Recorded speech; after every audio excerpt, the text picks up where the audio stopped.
오늘 수요 성경 공부 오신 여러분들 환영합니다. 이제 잠시 기도하고 수요 성경 공부 시작하겠습니다. 기도하시겠습니다. 하나님 아버지 은혜 사랑 감사합니다. 오늘도 저희들이 수요일 날 모여서 하나님 말씀을 나누고자 합니다. 하나님께서 함께 해주시고 은혜를 베풀어 주시옵소서. 예수님의 이름으로 기도하옵나이다. 아멘. 네, 오늘 수요 성경 공부는 열왕기상 8장 33절에서 10장까지 말씀을 묵상하겠습니다. 열왕기서 8장은요, 솔로몬의 기도가 나옵니다. 그 기도는 모두 7개의 기도고, 그 기도 중에 지난 주에 이미 저희가 첫 번째 기도를 살펴봤습니다. 첫 번째 기도는 우리가 죄를 지었을 때 성전을 향해서 기도하면 하나님께서 들으시고 용서해 달라는 기도를 드렸습니다. 계속 이어서 33절, 만일 주의 백성 이스라엘이 주께 범죄하여 적국 앞에서 패하게 되므로 주께 돌아와서 주의 이름을 인정하고 이 성전에서 주께 기도하며 간구하거든 주는 하늘에서 들으시고 주의 백성 이스라엘의 죄를 사하시고 그들의 조상들에게 주신 땅으로 돌아오게 하옵소서. 두 번째는 하나님 앞에 죄를 저질러서 전쟁했는데 패했단 말이에요. 그러면 그때 주님, 우리가 주님의 이름을 인정을 못했습니다. 죄송합니다 하고 성전을 향해서 기도하면 들어달라고, 하늘에서 들어달라고, 죄를 사하시고 조상들에게 주신 땅으로 돌아오게 해달라고 그렇게 간구를 하는 거죠. 그 다음에 세 번째 간구가 35절부터 나옵니다. 만일 그들이 주께 범죄함으로 말미암아 하늘이 닫히고 비가 없어서 주께 벌을 받을 때 이곳을 향하여 기도하며 주의 이름을 찬양하고 그들의 죄에서 떠나거든 주는 하늘에서 들으사 주의 종들과 주의 백성 이스라엘의 죄를 사하시고 그들이 마땅히 행할 선한 길을 가르쳐 주시오며 주의 백성에게 기업으로 주신 주의 땅에 비를 내리시옵소서. 세 번째는 가뭄으로 인한 것이죠. 고대에는 가뭄이 이제 신의 저주 혹은 징벌이라고 생각하는 게 굉장히 컸었죠. 그리고 그래서 이스라엘은 비에 대해서 하나님 앞에 많이 기도합니다. 그런데 비가 오지 않으면 하나님 앞에 기도하겠다는 거예요. 그러면 죄를 사하여 주시고 자신들을 선한 길로 가도록 가르쳐 달라는 거예요. 잘 보세요. 그냥 무조건 복을 달라, 무조건 비를 달라는 게 아니에요. 자기들이 어디서 잘못됐는지 알려주시고 우리가 바로 잡으면 하나님께서 비를 내려달라고 그렇게 기도하는 거죠. 그리고 37절부터는 비 외에 다른 자연재해에 관해서 이렇게 기도합니다. 만일 이 땅에 기근이나 전염병이 있거나 곡식이 시들거나 깐부기가 나거나 메뚜기나 황충이 나거나 적국이 와서 성읍을 에워싸거나 무슨 재앙이나 무슨 질병이 있든지 막론하고 한 사람이나 혹 주의 백성 온 이스라엘이 다 각각 자기의 마음의 재앙을 깨닫고 이 성전을 향하여 손을 펴고 무슨 기도나 무슨 간구를 하거든 주는 계신 곳 하늘에서 들으시고 사하시며 각 사람의 마음을 아시오니 그들의 모든 행위대로 행하사 갚으시옵소서. 주만 홀로 사람의 마음을 다 아심이니이다. 그리하시면 그들이 주께서 우리 조상들에게 주신 땅에서 사는 동안에 항상 주를 경외하리이다. 재앙이 왔을 때, 자연재해가 발생했을 때 기도하면 들어달라. 근데 여기에 조금 다른 면이 있어요. 한 사람이나 혹은 주의 백성, 그러니까 어떤 한 사람이 재앙을 당해서도 하나님 앞에 성전을 향해서 기도하면 들어달라는 거예요. 41절, 또 주의 백성 이스라엘에 속하지 아니한 자 곧 주의 이름을 위하여 먼 지방에서 온 이방인이라도 그들이 주의 크신 이름과 주의 능한 손과 주의 펴신 팔의 소문을 듣고 와서 이 성전을 향하여 기도하거든 주는 계신 곳 하늘에서 들으시고 이방인이 주께 부르짖는 대로 이루사 땅의 만민이 주의 이름을 알고 주의 백성 이스라엘처럼 경외하게 하시오며 또 내가 건축한 이 성전을 주의 이름으로 일컫는 줄을 알게 하옵소서. 이방인이라도 그 기도를 들어달라는 거예요. 그래서 그들도 하나님을 경외할 수 있도록 해달라는 거예요.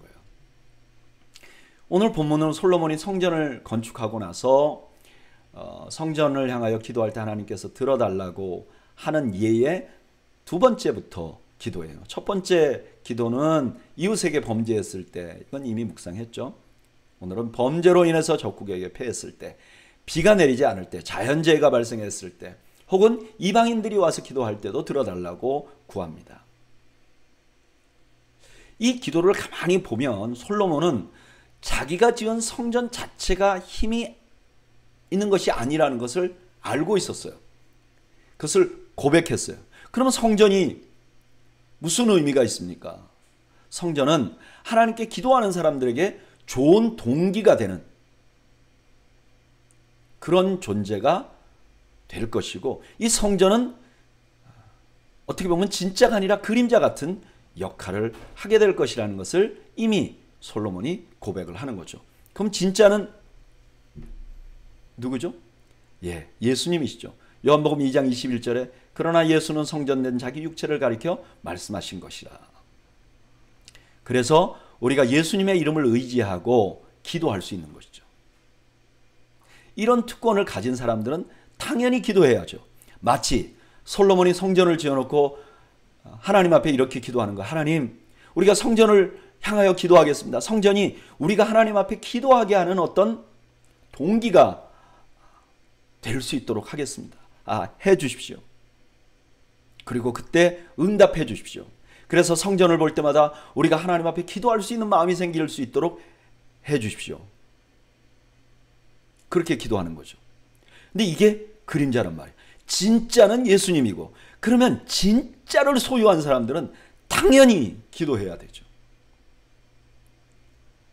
그 사람들이 누구죠? 바로 우리들이죠. 그런 특권을 가진 사람이 누구죠? 바로 우리들이죠. 진짜 성전을 가진 사람 바로 크리스찬들이죠. 그래서 우리는 기도해야 되는 거죠. 예전에 기도에 대한 책들을 읽어보니까 기도에 대해서 저술한 많은 작가들이 이렇게 말해요. 기도는 기도에 대해서 많이 배울 것이 아니라, 기도에 대해서 신학적으로 논쟁할 것이 아니라, 기도는 그냥 기도해야 합니다. 저는 우리가 참된 성전을 소유하고 있는 우리가 늘 기도하는 저와 여러분들이 되시기를 축복합니다. 44절, 주의 백성이 그들의 적국과 더불어 싸우고자 하여 주께서 보내신 길로 나아갈 때 그들이 주께서 택하신 성읍과 내가 주의 이름을 위하여 건축한 성전이 있는 쪽을 향하여 여호와께 기도하거든 주는 하늘에서 그들의 기도와 간구를 들으시고 그들의 일을 돌아보시옵소서. 싸우러 나가기 전에 기도하면 하나님께서 돌아보아 달라는 거예요. 46절, 이제 7개 기도 중에 마지막입니다. 범죄하지 아니한 사람이 없사오니. 조금 다른 어프로치를 하죠. 이제까지는 어떤 범죄를 하게 되면 이러이러한 일이 생길 것이다, 이런 전제를 가지고 얘기하는데, 46절은 아예 모든 사람이 죄를 범한다고 전제를 하는 거예요. 그들이 주께 범죄함으로 주께서 그들에게 진노하사 그들을 적국에게 넘기심에 적국이 그들을 사로잡아 원근을 막론하고 적국의 땅으로 끌어간 후에, 죄를 범하지 않는 사람이 없고 죄를 범하게 되면 이런 일이 생긴다. 그게 뭐냐? 포로로 잡혀간 상황이에요. 47절, 그들이 잡혀간 땅에서 스스로 깨닫고 그 사로잡은 자의 땅에서 돌이켜 주께 간구하기를 우리가 범죄하여 반역을 행하며 악을 지었나이다 하며 자기를 사로잡아간 적국의 땅에서 온 마음과 온 뜻으로 주께 돌아와서 주께서 그들의 조상에게 주신 땅 곧 주께서 택하신 성읍과 내가 주의 이름을 위하여 건축한 성전 있는 쪽을 향하여 주께 기도하거든. 포로로 잡혀가서 뭐 해야 되느냐? 회개와 돌이킴을 하는 거예요. 그리고 성전을 향해서 기도하면 49절, 주는 계신 곳 하늘에서 그들의 기도와 간구를 들으시고 그들의 일을 돌아보시오며 주께 범죄한 백성을 용서하시며 주께 범한 그 모든 허물을 사하시고 그들을 사로잡아 간 자 앞에서 그들로 불쌍히 여김을 얻게 하사 그 사람들로 그들을 불쌍히 여기게 하옵소서. 그들에게 죄를 짓고 포로로 잡혀갈 수 있습니다. 하나님, 그때 하나님께서 그들이 그곳에서 기도하면 들으시고 돌아보아 주시고 허물을 사해 주시고, 그리고 구하는 게 뭐죠? 그 사로잡아간 백성들에게 긍휼히 여김을 받게 해달라고. 네, 여러분 이거 역사적으로 그대로 이루어집니다. 이스라엘 백성들이 바벨론의 포로로 잡혀가서 70년 후에 귀환하잖아요. 근데 귀환은 어떻게 해서 귀환했죠? 그들이 힘이 생겨서 한 것이 아닙니다. 페르시아 왕 고레스가 이들에게 자비를 베풀어 준 거죠. 그래서 회복한 거죠. 그대로 이루어집니다. 51절. 그들은 주께 철풀물 같은 애굽에서 인도하여 내신 주의 백성 주의 소유가 되민이이다. 왜 이렇게 해야 됩니까? 이 백성이 하나님의 백성이기 때문입니다. 여러분 이 말 속에는 굉장히 큰 의미가 있어요. 지금 이스라엘 백성의 왕이 누구죠? 솔로몬이에요. 근데 그 솔로몬이 이 백성 하나님의 백성입니다 라고 말하는 건 뭐죠? 저는 이 백성의 왕이 아닙니다 라고 고백하는 거예요. 52절. 원하건대 주는 눈을 들어 종의 간구함과 주의 백성 이스라엘의 간구함을 보시고 주께 부르짖는 대로 들으시옵소서. 주 여호와여, 주께서 우리 조상을 애굽에서 인도하여 내실 때 주의 종 모세를 통하여 말씀하신 것 같이 주께서 만민 가운데서 그들을 구별하여 주의 기업으로 삼으셨나이다. 다시 한번 강조하죠. 하나님, 우리가 기도할 때 들어주세요. 왜냐하면 이 백성이 주의 기업이기 때문에 그래요. 사실 이 솔로몬의 마지막 기도는 마치 포로로 잡혀간 이스라엘 사람들의 일을 미리 다 훤히 보고 하는 기도 같아요. 왜냐하면 너무나 상황이 일치해요. 그런데 이렇게 솔로몬이 기도할 수 있었던 이유가 뭐죠? 그 바탕에는 이 소유가 이 백성이 하나님의 소유이기 때문이라는 거예요. 하나님이 이 백성이 왕이기 때문에 이렇게 해 주십시오라고 기도하는 거예요. 저는 오늘 이 말씀을 묵상하면서 우리가 하나님 앞에 기도할 때 우리 기도의 기초가 되어야 될 것이 무엇인가 하는 것을 다시 생각해 봅니다. 그것은 뭐냐면은 하나님의 왕권을 인정하는 거예요. 하나님의 왕권을 인정해야 기도할 수 있습니다. 하나님, 내 인생 이거 내 거 아니지 않습니까? 하나님, 내 자녀 내 거 아니지 않습니까? 하나님, 우리 교회 우리 거 아니지 않습니까? 하나님의 것이지 않습니까? 하나님, 그러니까 이렇게 해주세요 라고 기도할 수 있는 거죠. 만약에 하나님 이거 내 겁니다, 그러니까 내가 원하는 대로 해주세요, 그럼 마치 하나님을 종으로 섬기는 것 같잖아요. 이게 이방인들의 기도와 우리 크리스천들의 기도의 큰 다른 점이죠. 이방인들은 하나님 이거 내 건데 그 신 당신이 나의 것에게 복을 줘서 내가 더 좋아지게 해 주십시오 라고 간구하는 거죠. 그런데 하나님을 섬기는 우리들은요, 나와 내 주변에 있는 모든 것이 하나님의 것입니다. 그러니까 하나님이 이렇게 해 주십시오라고 간구하는 거죠. 저는 오늘 성경 공부 나오신 여러분들이 기도하실 때 하나님의 주권을 인정하고 기도하는 은혜를 누리기를 주님의 이름으로 축복합니다. 이렇게 기도를 다한 솔로몬은요, 다시 한번 이스라엘 백성들을 축복합니다. 사실 솔로몬은 먼저 14절에서 이미 한 차례 백성들을 축복했어요. 그런데 다시 백성들을 축복합니다. 솔로몬 마음속에 있는 어떤 목양의 마음이 드러나는 것 같아요. 54절. 솔로몬이 무릎을 꿇고 손을 펴서 하늘을 향하여 이 기도와 간구로 여호와께 아뢰기를 마치고 여호와의 제단 앞에서 일어나 서서 큰 소리로 이스라엘의 온 회중을 위하여 축복하며 이르되, 여호와를 찬송할지로다. 그가 말씀하신 대로 그의 백성 이스라엘에게 태평을 주셨으니 그 종 모세를 통하여 무릇 말씀하신 그 모든 좋은 약속이 하나도 이루어지지 아니함이 없도다. 지금 솔로몬은 자기가 한 모든 것 있잖아요. 성전을 건축하거나 성을 건축하거나 지금 자기가 번영을 누리는 이 모든 것이 자기의 능력이 아니고 하나님이 모세에게 약속하신 대로 이루고 계시다는 거예요. 하나님의 약속을 반드시 이루시는 분이라는 것을 먼저 말씀합니다. 57절. 우리 하나님 여호와께서 우리 조상들과 함께 계시던 것 같이 우리와 함께 계시옵고 우리를 떠나지 마시오며 버리지 마시옵고 우리의 마음을 주께로 향하여 그의 모든 길로 행하게 하시오며 우리 조상들에게 명령하신 계명과 법도와 율례를 지키게 하시기를 원하오며. 그렇게 먼저 하나님을 높이고 나서 솔로몬의 첫 번째 기도는 뭐죠? 하나님, 우리와 동행해 주세요. 우리를 버리지 말아주세요. 우리와 함께 해주세요.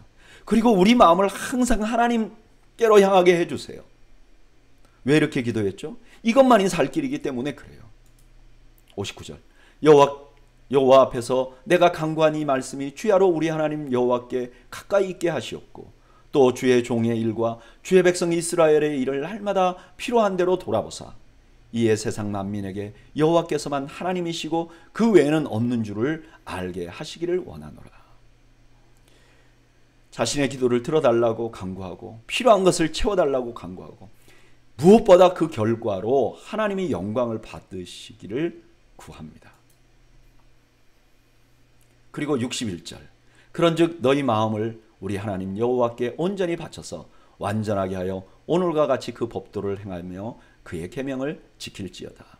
그리고 나서 백성들이 해야 할 일들 그게 무엇인지 또한 말합니다. 백성을 축복하면서 진정한 축복으로 가는 길은 뭐냐? 계명을 지키는 것이다. 하나님을 온전히 섬기는 것이다 라고 말씀하는 거죠. 62절 이에 왕과 함께한 이스라엘이 다 여호와 앞에 희생 제물을 드리니라. 솔로몬이 화목제의 희생 제물을 드렸으니 곧 여호와께 드린 소가 22,000마리요 양이 12만 마리라.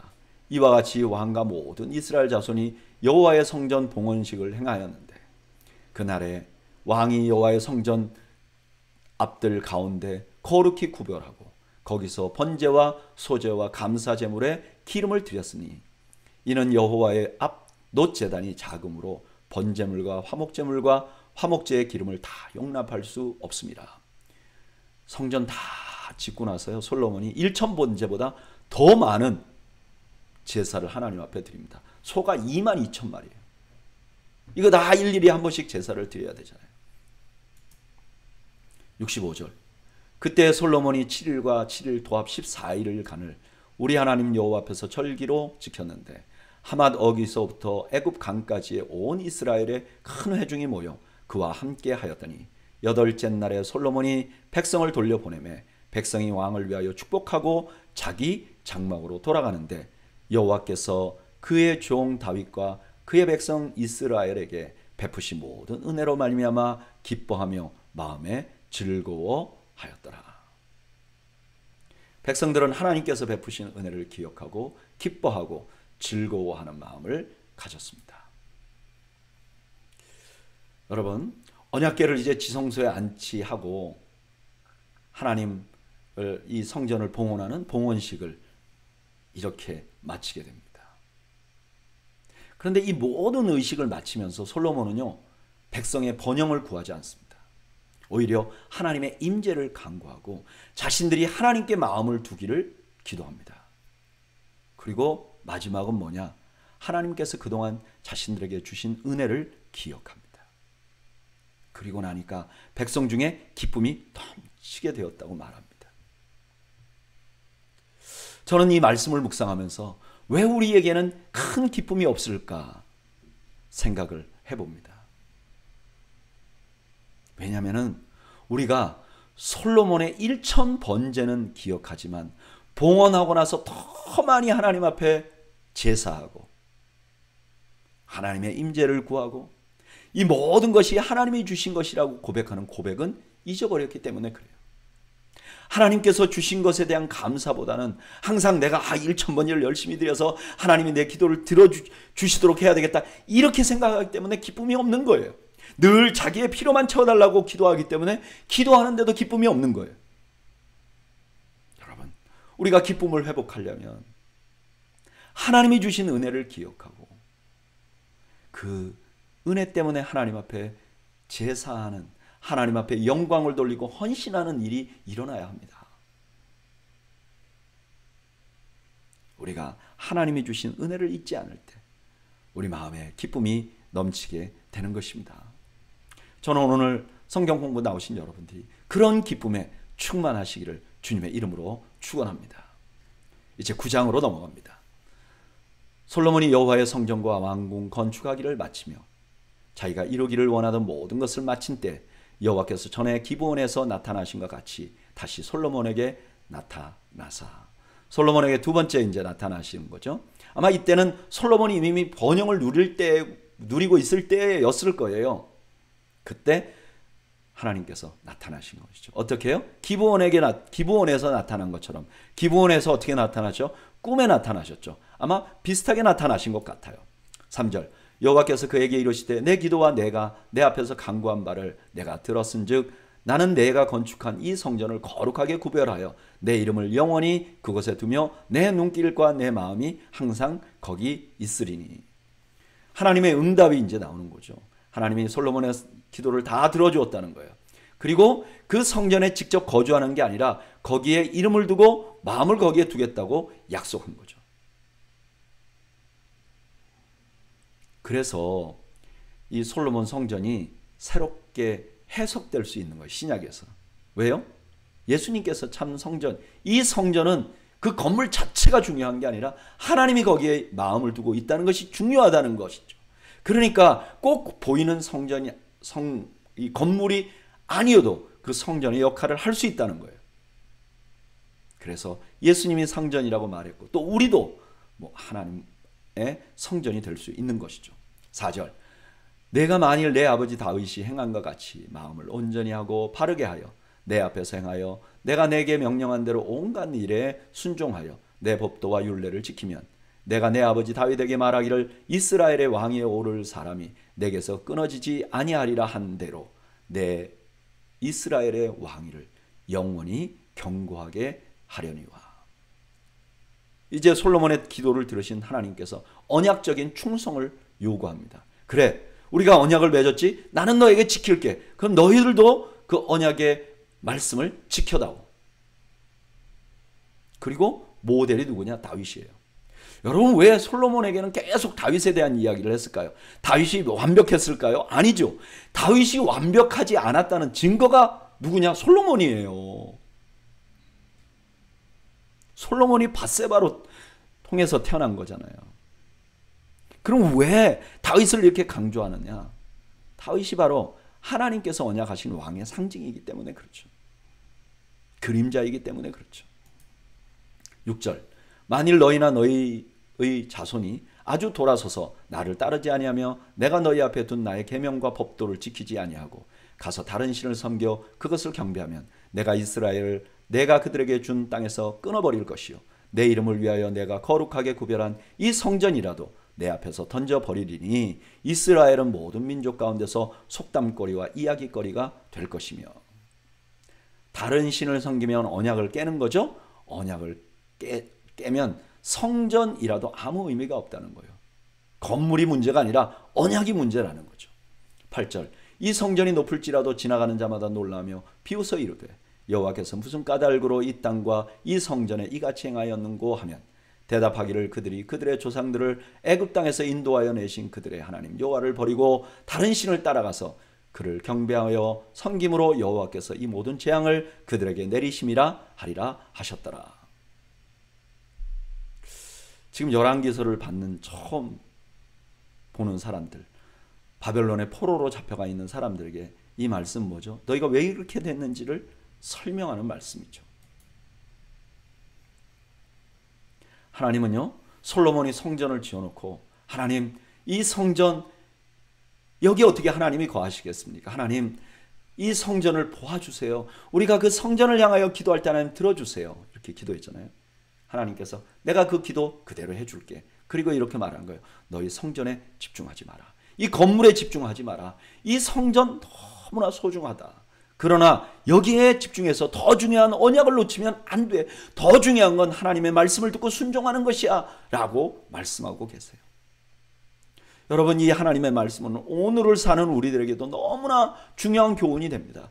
여러분 우리는 성전이 없어요. 그러나 우리가 신앙생활을 하면서 소중히 여길 만한 것들은 있어요. 실제로 그건 좋은 거예요. 마치 솔로몬 성전이 좋은 것이듯이 우리에게 좋은 교회는 좋은 것이죠. 좋은 신앙의 친구도 중요한 것이죠. 그리고 자기 신앙의 추억도 참 중요한 것이에요. 자기가 하나님을 섬기기 위하여 수년 동안 이렇게 훈련된 그런 신앙의 습관도 너무 좋은 거예요. 그러나 거기에 집중하면 안 돼요. 그것에 집중하면 더 중요한 걸 놓치게 돼요. 더 중요한 건 뭐예요? 우리가 매일같이 하나님 말씀에 서고 하나님 말씀에 순종하는 것입니다. 이걸 놓쳐버리면 우리가 아무리 좋은 교회, 아무리 좋은 신앙의 친구, 아무리 좋은 신앙의 습관을 가지고 있더라도 그것은 하나님 앞에 아무런 소용이 없는 것이 될 수밖에 없습니다. 저는 저와 여러분들이 가장 소중한 것을 잃지 않는 그런 사람들이 되기를 원합니다. 하나님의 말씀을 순종하고 그 말씀에 따라 살려고 몸부림치는 것을 잊지 않는 여러분들이 되시기를 축복합니다. 이제 솔로몬이 성전과 왕궁을 짓기 위해서 어떻게 했는지 그 헌신된 그런 것들을 계속해서 설명해 나갑니다. 10절 솔로몬이 이 두 집 곧 여호와의 성전과 왕궁을 20년 만에 건축하기를 마치고 갈릴리 땅에 성읍 20곳을 히람에게 주었으니 이는 두로 왕 히람이 솔로몬에게 그 온갖 소원대로 백향목과 잣나무와 금을 제공하였습니다. 솔로몬이 이것에 대해서 자기에게 공급해 준 그 히람에게 이런 대가를 줬다는 거예요. 사실 이 대가는요, 어떤 선물 같은 거예요. 왜냐하면 솔로몬이 이미 그 히람과 약조한 거는 이미 다 줬잖아요. 그러니까 어떤 선물 같은 것을 더 준 거죠. 12절 히람이 두로에서 와서 솔로몬이 자기에게 준 성읍들을 보고 눈에 들지 아니하여 이르기를 내 형제여 내게 준 이 성읍이 이러한가 하고 이름하여 가불 땅이라 하였더니 그 이름이 오늘까지 있느니라. 히람이 금 120달란트를 왕에게 보내었더라. 이게 그 땅이 히람에게는 만족스러운 것이 아니었다는 거예요. 왜 이걸 말하느냐? 결국 후에 이 사람이 이걸 포기해요. 그래서 이 갈릴리 주변이 유다 땅으로, 이스라엘 땅으로 가는 거죠. 그걸 이제 이해할 수 있도록 설명해 주는 거예요. 그러나 이렇게 섭섭한 마음이 있었지만 히람이 솔로몬하고 관계가 깨진 건 아니에요. 왜냐하면 엄청난 양의 금으로 솔로몬에게 감사 인사를 하게 됩니다. 15절 이렇게 부유한 솔로몬이 이런 일을 한 거죠. 솔로몬 왕이 역군을 일으킨 까닭은 이러하니 여호와의 성전과 자기 왕궁과 밀로와 예루살렘 성과 하솔과 무깃도와 게셀을 건축하려 하였습니다. 솔로몬이요 그렇게 많은 그 물질을 가지고 뭐 했느냐? 성곽들을 재건했다는 거예요. 그를 위해서 어떻게 했느냐? 일꾼들을 일으켰다는 거예요. 솔로몬이 그 건축한 장소들을 보면요, 여기 무깃도라는 데가 여기 있고요, 하솔이 여기 있고요, 그 다음에 게셀이 여기 있죠. 그러니까 요 주변에 예루살렘을 에워싸고 있는 요 지점에 좀 성들을 다 견고하게 이렇게 만드는 거죠. 16절 전에 애굽 왕 바로가 올라와서 게셀을 탈취하여 불사르고 그 성읍에 사는 가나안 사람을 죽이고 그 성읍을 자기 딸 솔로몬의 아내에게 예물로 주었더니 솔로몬이 게셀과 아래 벤호론을 건축하고, 바로가 왜 그렇게 했는지 모르는데 그 이스라엘 땅에 옵니다. 그래서 게셀 근처의 성읍을 정복해요, 무력으로. 그리고 그것을 결혼 지참금 같이 솔로몬에게 선물을 합니다. 자기 딸을 주면서. 솔로몬은 이렇게 받은 성읍을 또 재건축했어요. 18절 또 바알락과 그 땅에 들에 있는 다드몰과 자기에게 있는 모든 국고성과 병거성들과 마병의 성들을 건축하고, 솔로몬이 또 예루살렘과 레바논과 그가 다스리는 온 땅에 건축하고자 하던 것을 다 건축하였는데, 여기 국고성은 재산을 보관하는 곳이고요, 병거성은 무기를 보관하는 곳이고, 마병의 성은 군인과 말을 보관하는 곳이에요. 원래 이스라엘 사람들은 주로 나귀를 사용했는데요, 솔로몬은 돈은 많으니까 나중에 그 애굽에서 말을 수입해가지고 주로 말을 사용했던 것 같아요. 얼마나 부유했을까요? 20절 이스라엘 자손이 아닌 아모리 사람과 헷 사람과 브리스 사람과 히브 사람과 여부스 사람 중 남아있는 모든 사람 곧 이스라엘 자손이 다 멸하지 못하므로 그 땅에 남아있는 자들의 자손들을 솔로몬이 노예로 역군을 삼아 오늘까지 이르렀으되, 다만 이스라엘 자손은 솔로몬이 노예를 삼지 아니하였으니 그들은 군사와 그 신하와 고관과 대장이며 병거와 마병의 지휘관이 됨이었더라. 이제 이렇게 많은 성들을 건축할 때 돈만이 아니라 사람이 필요하잖아요. 그 사람들은 그 이스라엘 땅 안에 있었던 이방인들, 원래 다 내쫓아야 되는데 그냥 자리 잡고 사는 사람들을 종으로 삼았고, 유대인들은 관리자 역할을 했다는 거예요. 23절, 솔로몬에게 이를 감독하는 우두머리 550명이 있어 일하는 백성을 다스렸더라. 바로의 딸이 다윗성에서부터 올라와 솔로몬이 그를 위하여 건축한 궁에 이를 때에 솔로몬이 밀로를 건축하였더라. 솔로몬이 여호와를 위하여 쌓은 제단 위에 해마다 3번씩 번제와 감사의 예물을 드리고 또 여호와 앞에 있는 제단에 분향하니라. 이에 성전 짓는 일을 마치니라. 솔로몬이 모든 건축을 설명한 후에 마지막에는 무슨 얘기를 하느냐? 제사를 드렸다. 이게 무슨 뜻이죠? 솔로몬은 왕이었지만 사실은 제사를 드리는 왕이었어요. 즉 하나님을 모시고 사는 왕이었다는 거예요. 26절, 솔로몬 왕이 에돔 땅 홍해 물가에 엘롯 근처 에시온게벨에서 배들을 지은지라. 히람이 자기 종 곧 바다에 익숙한 사공들을 솔로몬의 종과 함께 그 배로 보내매 그들이 오빌에 이르러 거기서 금 420달란트를 얻고 솔로몬 왕에게로 가져왔더라. 여기 오빌이 어디인지 정확히 모릅니다. 어떤 분들은 뭐 인도 지방이라고 말하기도 하고, 어떤 사람들은 페르시아 지역의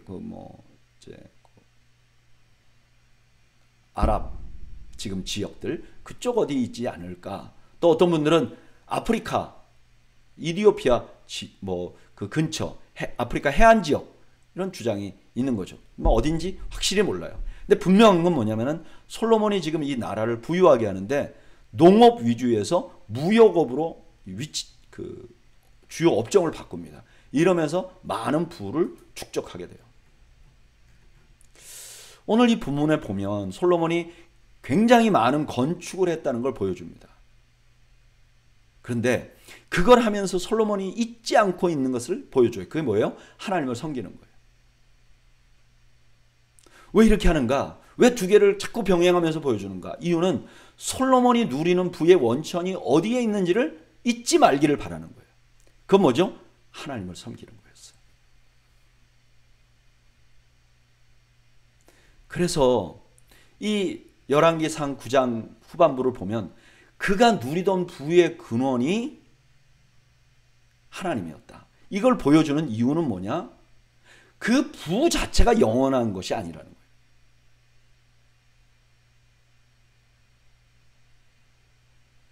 그 부 자체가 가치, 밸류가 있는 것이 아니라는 거예요. 진짜 밸류는 뭐죠? 하나님을 섬기는 것이라는 거예요. 그래서 이걸 왜 이렇게 강조하는가?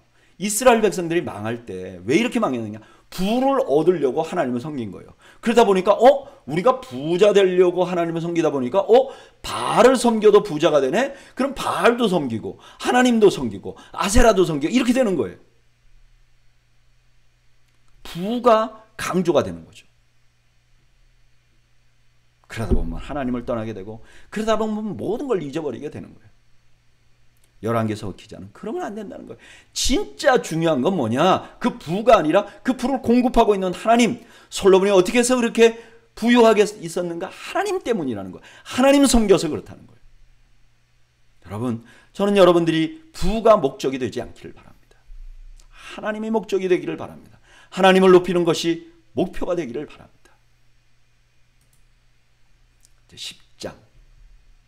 10장은 솔로몬의 부귀영화가 실제로 어느 정도 됐는지에 대한 증거, 이런 걸 보여줍니다. 1절, 스바의 여왕이 여호와의 이름으로 말미암은 솔로몬의 명성을 듣고 와서 어려운 문제로 그를 시험하고자 하여. 그 유명한 스바의 여왕이 나오죠. 이 스바의 여왕도 또 어디 사람인지 모릅니다. 어떤 분들은 이디오피아 사람, 어떤 사람 예멘 근처의 사람이라고 그러는데, 중요한 것은 이 솔로몬이 직접 다스리는 근처는 아니, 조금 거리가 있는 곳에 있는 왕이었던 것 같아요. 근데 이 왕이 솔로몬에 대한 소문을 듣고 시험하려고. 근데 시험이 뭐 아기를 가지고 시험하는 게 아니라, 그 진짜야, 그럼 내가 꼭 한번 만나보고 싶다 하는 그런 마음으로 온 것이죠. 2절, 예루살렘에 이르니 수행하는 자가 심히 많고 향품과 심히 많은 금과 보석을 낙타에 실었더라. 그가 솔로몬에게 나와 자기 마음에 있는 것을 다 말하며 솔로몬이 그가 묻는 말에 다 대답하였으니 왕이 알지 못하여 대답하지 못하는 것이 하나도 없었더라. 스바의 왕이 와서 다 질문했는데 다 대답했다는 거예요. 이 스바의 왕 자신이 굉장히 부유해요. 그러니까 이 사람이 굉장히 똑똑한 사람이에요. 근데 굉장히 똑똑한 사람이 질문했는데도 솔로몬은 막힘이 없었다는 거죠. 4절. 스바의 왕이 솔로몬의 모든 지혜와 그 건축한 왕궁과 그 상의 식물과 그의 신하들과 자석과 그의 시종들이 시립한 것과 그들의 관복과 술관원들과 여호와의 성전에 올라가는 층계를 보고 크게 감동되어. 스바의 왕이 솔로몬을 만나고 감동했던 게 뭐냐? 그 사람의 지혜도 감동했을 뿐만 아니라 그의 건축력, 그 다음에 행정력, 그리고 종교적인 경건까지 다 보고 나니까 너무너무 감동을 받았다는 거예요. 6절. 왕께 말하되 내가 내 나라에서 당신의 행위와 당신의 지혜에 대하여 들은 소문이 사실이로다. 내가 그 말들을 믿지 아니하였더니 이제 와서 친히 본즉 내게 말한 것이 절반도 못되니 당신의 지혜와 복이 내가 들은 소문보다 더하도다. 처음에는 솔로몬에 대한 소문을 믿지 않았다고 고백을 하는 거죠. 그런데 와보니까 더 뛰어났다는 거예요. 8절. 복되도다 당신의 사람들이요, 복되도다 당신의 이 신하들이요, 항상 당신 앞에 서서 당신의 지혜를 들음이로다. 당신의 하나님 여호와를 송축할지로다. 여호와께서 당신을 기뻐하사 이스라엘 왕위에 올리셨고 여호와께서 영원히 이스라엘을 사랑하심으로 당신을 세워 왕으로 삼아 정의와 공의를 행하게 하셨도다 하고, 이에 그가 금 120달란트와 심이 많은 향품과 보석을 왕에게 드렸으니 스바의 여왕이 솔로몬 왕에게 드린 것처럼 많은 향품이 다시 오지 아니하였더라. 이 스바의 여왕, 이방 여인이죠. 근데 이분이 고백해요. 뭐라고요? 솔로몬에게 주신 이 모든 지혜, 솔로몬이 가지고 있는 이 모든 지혜는 하나님이 주신 거예요. 그래서 하나님께서 영광을 받으셔야 돼. 그 혜택을 누가 받느냐? 백성이 받는 거예요. 그러니까 지금 이 스바의 여왕은 하나님께서 솔로몬을 통해서 백성에게 복을 주고 계시다는 것을 고백하는 거죠. 이 고백을 들으면서 조금 논란이 있어요. 이 스바의 여왕이 진짜 하나님 믿었느냐 안 믿었느냐. 진짜 믿었다라고 말하는 사람들은 예수님의 말씀을 가지고 말해요. 누가복음 11장 31절에 심판 때에 남방 여왕이 일어나 이 세대 사람을 정죄하려니 이는 그가 솔로몬의 지혜로운 말을 들으려고 땅끝에서 왔음이거니와 솔로몬보다 더 큰 이가 여기 있으며. 그런데 이 말을 보면 32절과는 좀 결이 달라요. 32절에 보면 심판 때 니느웨 사람들이 일어나 이 세대 사람들을 정죄하리니 이는 그들이 요나의 전도를 듣고 회개하였음이거니와. 니느웨에 있는 사람들은 회개했어요. 근데 이 남방 여왕이 회개했다든지 아니면 하나님을 믿게 되었다든지 그런 말은 안 나와요. 그냥 솔로몬의 지혜를 듣기 위해서 왔다. 그러니까 이 이야기 때문에 스바의 여왕이 하나님을 믿었다라고 확증하기는 조금 어려운 것 같아요. 그러나 믿지 않았더라도 이 이방인의 입으로 하나님이 고백되는 이 현실, 이거는 매우 중요해요. 왜요? 다니엘이 느부갓네살 왕에게 지혜를 주었고 그들이 하나님을 시인했잖아요. 물론 그들은 여러 왕 중에 하나님을 한 분으로 믿었지만 그러나 어쨌든 하나님께서 그 이방인들의 입을 통해서 하나님께 영광을 돌리도록 했다는 거예요. 근데 그것이 이미 스바의 여왕으로 이미 이루어진 거죠. 그러니까 포로로 잡혀간 이스라엘 백성들은 언젠가 우리를 압제하던 왕도 그렇게 될 수 있다는 소망을 가질 수 있게 되는 것이죠. 11절. 오빌에서부터 금을 실어온 히람의 배들이 오빌에서 많은 백단목과 보석을 운반하여 오매 왕이 백단목으로 여호와의 성전과 왕궁의 난간을 만들고 또 노래하는 자를 위하여 수금과 비파를 만들었으니 이 같은 백단목은 전에도 온 일이 없었고 오늘까지도 보지 못하였더라. 솔로몬 왕이 왕의 규례대로 스바의 여왕에게 물건을 준 것 외에 또 그의 소원대로 구하는 것을 주니 이에 그가 그의 신하들과 함께 본국으로 돌아갔더라. 스바의 여왕에게 상당히 많은 것을 주었다. 하는 것을 다시 한번 강조하고 이 이야기를 마무리합니다. 여러분, 오늘 본문은요, 솔로몬의 지혜가 어느 정도였고 그에 의한 영향력이 얼마나 큰지를 소개해 줍니다. 근데 이 과정 가운데서 스바야 왕의 입을 통해서 하나님께 영광을 돌리는 일을 보여줘요. 이 사건은 지금 포로로 잡혀가 있는 이스라엘 백성들이 무엇을 해야 할지를 보여줘요. 그건 뭐죠? 우리가 하나님께 영광을 돌리는 거예요. 우리가 하나님의 말씀대로 사는 거예요. 그래서 우리를 보고 우리를 압제하고 있는 그들이, 이방인들이 하나님께 영광을 돌리게 만드는 것이 자신들의 목표라는 것을 알게 되는 것이죠. 하나님께 영광을 돌리는 것은 어떻게 하는 것이냐? 무언가 거창한 것을 하고 상대방을 제압했을 때 하나님께 영광이 되는 게 아니에요. 자기들이 비록 포로로 잡혀갔지만 거기서 하나님의 말씀대로 살려가고 하나님의 말씀대로 살려가고 몸부림치면 그것이 하나님께 영광이 된다는 거예요. 내가 무언가를 이루는 게 아니라 하나님 말씀대로 살 때 진정으로 하나님께 영광이 된다는 거예요. 여러분, 그래서 우리는 소망이 있는 거예요. 여러분, 우리가 뭔가를 이루어서 하나님께 영광을 돌린다면 정말 무능력한 사람은 너무 좌절되잖아요. 할 수 없을 것 같잖아요. 근데 하나님께 영광을 돌리는 방법은 그렇게 하는 게 아니라는 거예요. 하나님 말씀에 내가 서 있는 데서 순종하고 하나님 말씀에 따라 살면 하나님의 영광을 받으신다는 거예요.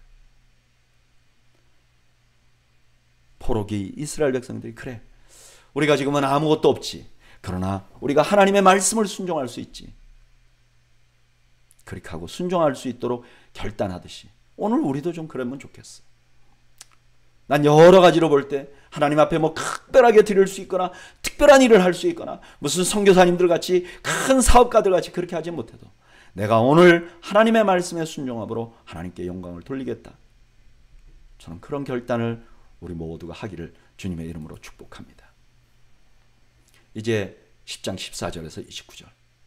솔로몬의 세금의 무게가 금 666달란트요. 그 외에 또 상인들과 무역하는 객상과 아라비아의 모든 왕들과 나라의 고관들에게서도 가져온지라. 솔로몬의 공식 세입금을 먼저 밝혀요.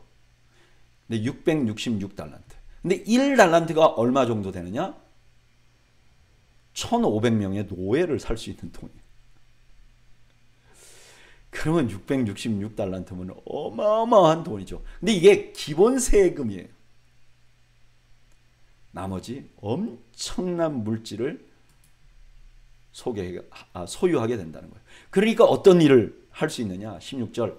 솔로몬 왕이 쳐서 느린 금으로 큰 방패 200개를 만들었으니 매 방패에 든 금이 600세겔이며 또 쳐서 느린 금으로 작은 방패 300개를 만들었으니 매 방패에 든 금이 300마네라. 왕이 이것들을 레바논 나무 궁에 두었더라. 왕이 또 상아로 큰 보좌를 만들고 정금으로 입혔으니 그 보좌에는 6층계가 있고 보좌 뒤에는 둥근 머리가 있고 앉은 자리 양쪽에는 팔걸이가 있고 팔걸이 곁에는 사자가 하나씩 있으며 또 12사자가 있어 그 6층계 좌우편에 서 있으니 어느 나라에도 이같이 만든 것이 없었더라. 하나님께서 약속을 지키시는 거죠. 열왕기상 3장 13절에 뭐라 그랬죠? 내가 구하지 아니한 부귀와 영광도 내게 주노니 내 평생의 왕들 중에 너와 같은 자가 없을 것이다. 20절에 어느 누구에도 이같이 만든 것이 없었더라. 매칭이 되는 거죠. 하나님은 약속하신 대로 솔로몬에게 부와 귀와 영화를 주었어요. 21절. 솔로몬 왕이 마시는 그릇은 다 금이요 레바논 나무 궁의 그릇들도 다 정금이라. 은 기물이 없으니 솔로몬의 시대에 은을 귀히 여기지 아니함은 왕이 바다에 다시스 밴드를 두어 히람의 배와 함께 있게 하고 그 다시스 배로 3년에 한 번씩 금과 은과 상아와 원숭이와 공작을 실어왔습니다. 엄청난 무역량이죠. 심지어 살아있는 짐승 원숭이도 수입을 한 거죠. 23절 솔로몬 왕의 재산과 그 지혜가 세상의 어느 왕보다 큰지라. 온 세상 사람들이 다 여호와께서 솔로몬의 마음에 주신 지혜를 들으며 그의 얼굴을 보기를 원하며 그들이 각각 각기 예물을 가지고 왔으니 곧 은 그릇과 금 그릇과 예복과 갑옷과 향품과 말과 노새라 해마다 그리하였더라. 이런 부를 축적하는데 근원은 뭐냐? 솔로몬의 지혜였던 거예요. 26절 솔로몬이 병거와 마병을 모으매 병거가 1400대요 마병이 12,000명이라 병거성에 두고 예루살렘 왕에게도 부었으며 왕이 예루살렘에서 은을 돌같이 흔하게 하고 백향목을 평지에 뽕나무같이 많게 하였더라. 솔로몬의 말들은 애굽에서 들여왔으니 왕의 상인들이 값을 주고 산 것이며 애굽에서 들여온 병거는 한 대에 은 600세겔이요 말은 한 필에 150세겔이라. 이와 같이 햇사람의 모든 왕과 아람 왕들에게 그것을 되팔기도 하였더라. 솔로몬이 어마어마한 물질을 가졌고요. 또 뿐만 아니라 무기 중개상도 했던 것 같아요. 대단하죠. 오늘 이 10장의 마지막 부분은 솔로몬이 얼마나 많은 부와 군사력을 소유하고 있었는지를 보여줘요. 그런데 여러분, 이 장면, 이 말씀을 읽는 사람들은요, 오히려 슬픔을 느끼게 됩니다. 왜 그럴까요? 솔로몬이 이렇게 엄청난 금으로 방패를 만들었는데 열왕기상 14장 25절 되면 르호보암, 그러니까 솔로몬의 아들 때 어떻게 되느냐? 르호보암 왕 제5년에 애굽 왕 시삭이 올라와서 예루살렘을 치고 여호와의 성전의 보물과 왕궁의 보물을 모두 빼앗고 또 솔로몬이 만든 금 방패를 다 빼앗은지라. 솔로몬이 왜 애굽 사람을 왕비로 맞았죠? 애굽이 자신을 공격하지 않게 하기 위해서잖아요. 근데 소용없었어요. 바로 그 애굽이 와서 지금 솔로몬이 자랑하고 있는 방패, 금 방패들을 다 가져가 버렸습니다. 그러니까 지금 포로로 잡혀가 있는 사람들 눈에 볼 때는 저 솔로몬이 가졌던 부귀와 영화는 다 허무한 것이구나. 중요한 것은 하나님 자신이구나. 이것을 보게 되는 것이죠. 여러분, 오늘은 솔로몬의 이야기를 포로로 잡혀가 있는 사람들의 관점에서 보고 있습니다. 계속해서 반복되는 게 뭐죠? 솔로몬이 지혜도 가졌고 부귀와 영화도 가졌다는 것. 그런데 그 모든 것의 근원은 하나님이라는 것. 그리고 우리가 그 하나님의 말씀에 순종하는 동안 그런 것을 누리게 될 것이라는 것이 계속해서 반복되는 주제입니다. 저는 오늘 성경 공부 나오신 여러분들이 험하게 흩어져 가는 것에 목숨 걸지 않기를 바랍니다. 험하게 지나가는 것에 너무 지나친 가치를 두지 않기를 바랍니다. 우리에게 물질을 주시고 부귀와 영화를 주셨다면 내가 가진 것으로 하나님을 위하여 선한 일을 하시는 여러분들이 되시기를 바랍니다. 그리고 무엇보다 항상 하나님 자신을 사랑하고 하나님 자신을 주목하고 하나님 자신에게 집중하는 그런 저와 여러분들이 되시기를 주님의 이름으로 축원드립니다. 기도하겠습니다. 하나님 아버지, 오늘 솔로몬의 이야기를 통해서 우리가 솔로몬이 가진 부귀와 영화를 바라보는 것이 아니라 그가 가졌던 지혜를 바라보는 것이 아니라 그를 그렇게 사용하신 하나님을 바라보고 하나님께 헌신하며 하나님을 높여드리고 하나님의 말씀에 따라 순종하기 위하여 몸부림치는 저희 모두가 될 수 있도록 은혜를 베풀어 주시옵소서. 예수님의 이름으로 기도하옵나이다. 아멘. 네, 오늘 저녁에 여러분들 모두에게 하나님이 주신 참된 평강과 은혜가 넘치시기를 주님의 이름으로 축복합니다. 감사합니다.